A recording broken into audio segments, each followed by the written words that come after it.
लग रहा है कि इस बार उत्तर प्रदेश की जो 80 सीटें हैं उनमें से कितनी सीट लाने का आप काम कर रहे हैं? भाजपा का तो लक्ष्य 80 में 80 है। अब बहुत सारे इंफ्रास्ट्रक्चर का भी विस्तार हुआ है, कहीं तक बीजेपी कितना इसको अब तक संभालने में कामयाब रही है? पिछली बार भी ये लोकसभा भाजपा ने जीती थी। पार्टी ने बहुत काम किए हैं। यहाँ पर ट्यूबवेल पहले बंद थे, बैन थे, ट्यूबवेल खोल दिए, गांव-गांव बिजली पहुंचा दी। हर ट्यूबवेल पर बिजली है, ट्यूबवेल के लिए बिजली फ्री कर दी है, मतलब पानी की व्यवस्था, और हर गांव को सड़क से जोड़ा गया है। इसलिए ये क्षेत्र जो है पहले से बदल रहा है। मैं इस क्षेत्र की बात करूं तो जितना मैं घूम रहा हूं दोस्तों, मैं चुनाव यात्रा पर निकला हुआ हूं। आप हमारे चैनल के बैक में जाकर के जितनी बार भी वीडियो आप देख सकते हो कि आपको अगर बागपत सीट को अगर मैंने देखा है तो कहीं तक ये सर बाढ़ प्रभावित क्षेत्र है। और फिर इस क्षेत्र की बात करूं तो कहीं तक ये इंडस्ट्रियल एरिया के दायरे में नहीं आता। को ट्रांसफर किया, कितनी कंपनियों को यहाँ पर लाने का काम करा। कोई आप मेरे को 2 कंपनियों के नाम बताइए। नहीं,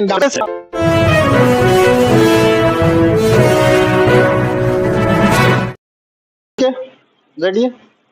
नमस्कार, मैं मृणाल, राइट टू स्पीच में आपका स्वागत है। मैं मौजूद हूं बवराले के अंदर, जो कि बता दूं कि गिन्नौर विधानसभा का क्षेत्र है। वहीं पर लोकसभा की बात करूं तो लोकसभा कहीं तक जो पड़ती है वो बदायूं पड़ती है। वहीं अगर डिस्ट्रिक्ट की बात की जाए तो संभल डिस्ट्रिक्ट में इस टाइम में खड़ा हूं और फिर बीजेपी के कार्यालय पर मौजूद हूं। जैसे कि आप देख सकते हो सामने बीजेपी के कार्यकर्ता के तौर पर रिस्पॉन्सिबल पर्सन है। और फिर मैं इन्हों से इस क्षेत्र की राजनीति के बारे में बात करूंगा। जो लोकसभा की सीट की ये लोग तैयारी कर रहे हैं, कहां तक पब्लिक को समझाने में अब तक ये लोग कामयाब रहे।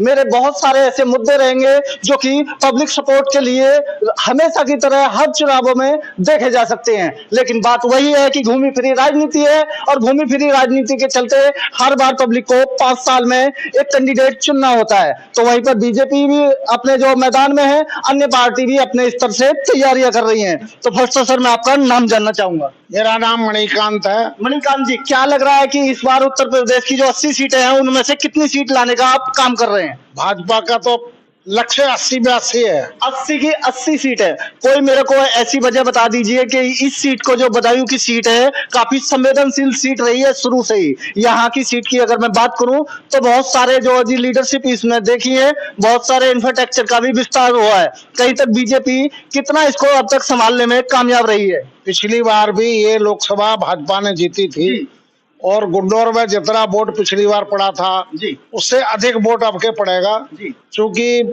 पार्टी ने बहुत काम किए हैं। यहाँ पर ट्यूबवेल पहले बंद थे, बैन थे, ट्यूबवेल खोल दिए, गांव-गांव बिजली पहुंचा दी। हर ट्यूबवेल पर बिजली है, ट्यूबवेल के लिए बिजली फ्री कर दी है, और किसान सम्मान निधि, आवास, शौचालय, और हर गांव में मतलब पानी की व्यवस्था, और हर गांव को सड़क से जोड़ा गया है।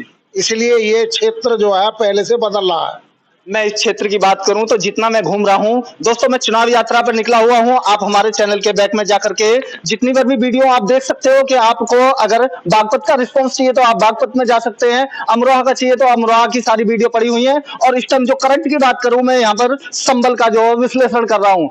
बात करूं मैं इस सीट की तो इस सीट को अगर मैंने देखा है तो कहीं तक ये सर बाढ़ प्रभावित क्षेत्र है। और फिर इस क्षेत्र की बात करूं तो कहीं तक ये इंडस्ट्रियल एरिया के दायरे में नहीं आता है। नहीं, इंडस्ट्रियल एरिया है, लेकिन बीजेपी ने कितने यहाँ पर ऐसे जो ट्रांसफर किए, कितने यहाँ पर प्लांटों को ट्रांसफर किया, कितनी कंपनियों को यहाँ पर लाने का काम करा। कोई आप मेरे को 2 कंपनियों के नाम बताइए। नहीं, नाम तो मैं नहीं बता पाऊंगा, लेकिन 10 कंपनियां काम कर रही हैं अभी, अपना काम कर रही है। लेकिन किस कार्यकाल के दौरान उनका जो वो हुआ था? अभी योगी जी के शासन में। योगी जी के शासन में तो कर रही है, लेकिन कांग्रेस की थोपी हुई यहाँ पर फैक्ट्रियां काम कर रही हैं। फैक्ट्री है एक कांग्रेस के जमाने की, इंदिरा गांधी ने उसका उद्घाटन किया था। लेकिन बाकी जो 10 फैक्ट्रियां लग रही है अभी, जो इंडस्ट्रियल एरिया बवराला है उसमें बननी शुरू हो गई है। अभी उनके नाम तो मुझे मालूम नहीं है, लेकिन काम चालू है उनमें। काम चालू है। देखिए आने वाले कल में काम चालू है और काम देखने को मिलेगा। वही मैं बात करूं, यहाँ पर खेतीहार लोग हैं, मजदूर, गरीब तबके के लोग हैं, जैसे कि मैं देख रहा हूं क्षेत्र में जाकर के, कहीं तक उनको जरूरत है कि बीजेपी या फिर कोई भी शासित सत्ता पक्ष हो, कहीं तक उनकी जमीनों को कहीं तक संरक्षण दे, उनकी खेती को संरक्षण दे। लेकिन एक थोपी हुई राजनीति है कि कहीं तक किसानों की फसलें तबाह हो जा रही हैं। उन्होंने आप कितना जो उन्हों को साधने में कामयाब रहे? किसान बीमा मतलब फसल बीमा जो है भाजपा ने दिया, पहले नहीं था जी। किसान सम्मान निधि दे रही है जी। और हमारे क्षेत्र में बहुत अच्छी, लेकिन उसके लिए एक छुट्टा मवेशी पशु भी तो दे दिए हैं, उसको क्यों नहीं बता रहे? तो सरकार ने थोड़ी दिए हैं, वो किसानों ने अपने ही छोड़े हैं। जी। पहले जो है वो कटती थी जी। जबकि सपा अपने को कृष्ण बंसी कहती है जी। और वो कसाई थे या कृष्ण भक्त थे? जी। वो तो कसाई हुए ना, उनके समय में गाय कटती थी। लेकिन आज के दौर में कहीं तक उनको कटघरे में जो ला करके और उन्हें मरने के लिए छोड़ देना। अभी मैं निरीक्षण की बात करूं तो दोस्तों, कहीं तक मैं बताऊं तो ये यहाँ पर हरि बाबा बांध की जो गौशाला है, वहां पर वहां का जो ट्रांसप्लांट जो किया गया है, मात्र वहां पर संरक्षण देने की बात है 1000 गायों को, लेकिन वहां पर 4000 गायों की मात्रा है, जिसमें कम से कम 20% गाय दम तोड़ रही है। ऐसा क्यों? नहीं, अब व्यवस्था तो भाई प्रशासन जो स्थिति है जी, आप पूरे देश के प्रशासन के बारे में जानते हैं। पहले से प्रशासन में और भी लोग हैं, मैं उनसे बात। पहले प्रशासन तो वही है जी, सत्ता ही तो बदली है जी, तो प्रशासन ऊपर से सरकार की ओर से पूरा आदेश है जी, लेकिन प्रशासन नहीं कर पा रहा। ये सब प्रशासन की क्षमता है जी, लेकिन सरकार की ओर से पूरी व्यवस्था है। सरकार की ओर से पूरी व्यवस्था है, लेकिन अगर वहीं पर प्रधानों के रिस्पांस लिए जाएं तो प्रधान मेरे को ऑन रिकॉर्ड, मेरे पास में रिकॉर्ड है, आप चाहो तो मैं आपको दे भी सकता हूं। किसान ने डायरेक्ट, प्रधान ने मेरे को बोला है कि आप मेरा रिजाइन दिला दीजिए, डीएम ऑफिस चलते हैं, मैं अपना रिजाइन लिख करके दे रहा हूं। हालांकि क्या मजबूरी है जो कि वो बोल रहा है कि कहीं तक मेरे को मवेशियों का प्रधान चुन लिया गया है, जबकि मेरे को इंसानों का प्रधान बनाया था। इन मवेशियों को कहीं तक ख्याल करते करते मैं खुद जो बंद कर रह गया हूँ। तो कहीं मेरी नॉलेज में ऐसा कोई प्रधान नहीं आया जो इस्तीफा देना चाहता हो। भाजपा से वर्तमान प्रधान भी जुड़ा हुआ और उस गांव का हारा हुआ प्रधान भी जुड़ा हुआ। देखिए, हारा हुआ प्रधान भी जुड़ा हुआ, मेरे साथ में अन्य यहाँ पर कार्यकर्ता मौजूद हैं। मैं बीजेपी कार्यालय बवराले के अंदर हूँ, जो कि गिन्नौर विधानसभा का क्षेत्र है।